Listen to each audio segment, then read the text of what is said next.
Hello guys, आज मेरा पूरा पैसा बर्बाद हो गया। হ্যাঁ গাইস, আমার পুরো টাকাটাই বেকার হয়ে গেছে। চলো তোমাদেরকে বলি আমি কি জন্য এই কথাটা বললাম। তো বেসিক্যালি আমার দিদি আর মামি বলছিল আমার নাকের ওপর নাকি ব্ল্যাক হেডস হয়েছে, সেই জন্য আমি কিনেছিলাম charcoal blackhead nose strip. আমি কোনোদিনই ব্ল্যাক হেডসের জন্য কিছু ইউজ করিনি, ফার্স্ট টাইম এটা ইউজ করছি। তো তোমাদেরকে আমি একটু দেখিয়ে দিচ্ছি কেমন।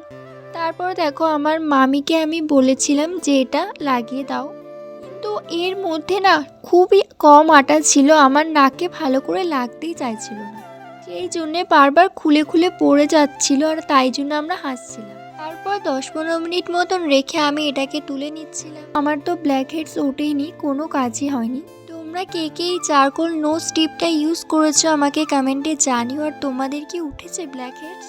দেখা হচ্ছে নেক্সট ভিডিওতে, সাবস্ক্রাইব করতে ভুলো না কিন্তু।